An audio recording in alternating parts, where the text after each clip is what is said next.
The Kamigoto.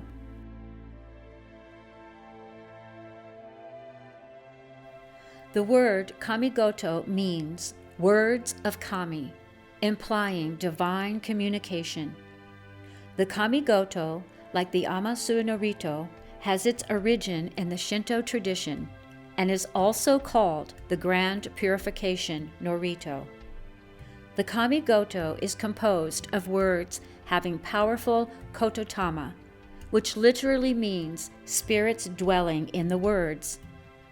In comparison with the Amasu no Rito, the Kamigoto no Rito has a much greater capacity to purify spiritual clouds, rejuvenate our spiritual energy, and align us with truth. Chanting the Kamigoto also generates a sound that purifies our surroundings and prepares us to receive divine light. The chant has a loose episodic narrative that concerns a request for divine intervention to purify the earth, the body, and the spirit because of some past indiscretion. The poem calls on Kami deities to intervene and dissipate spiritual pollution. The following is a paraphrased English version of the Kamigoto's text.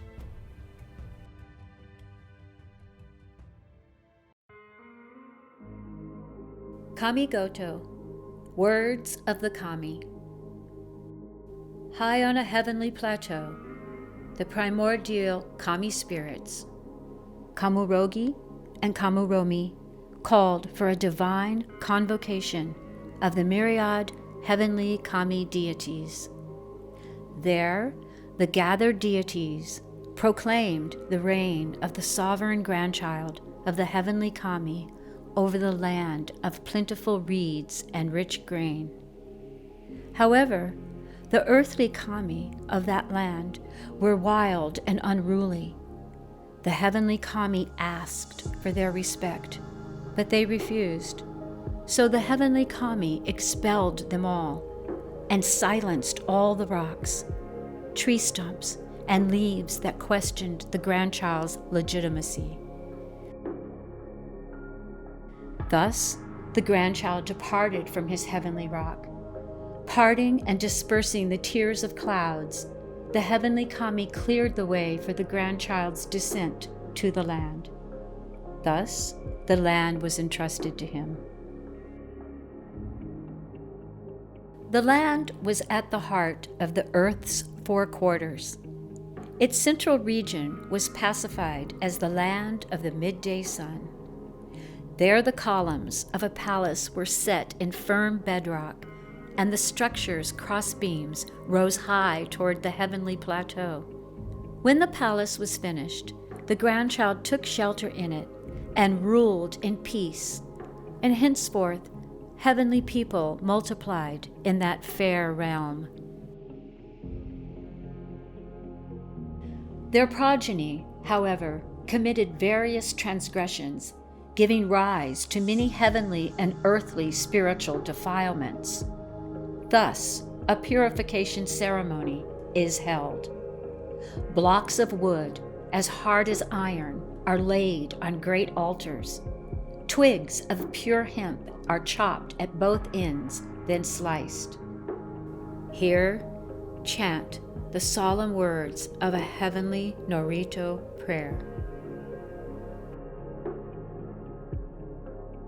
Just as they still do now, celestial Kami answer the chant by pushing aside heaven's doors and parting many strata of clouds to hear the words. Below, earthly Kami climb to the summits of mountains, both high and low, to part the mist so that the prayers can be heard. And as heaven listens, every spiritual defilement vanishes.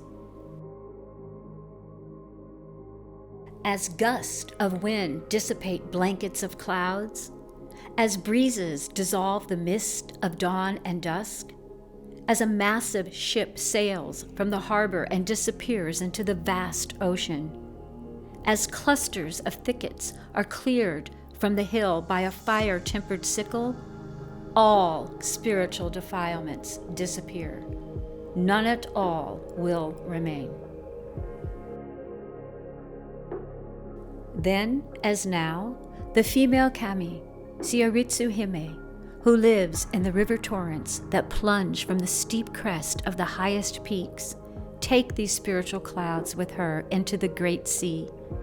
After she has taken them to the sea, the female kami, Haya Akisu Hime, who lives where brackish currents meet, will swallow them up with one great gulp.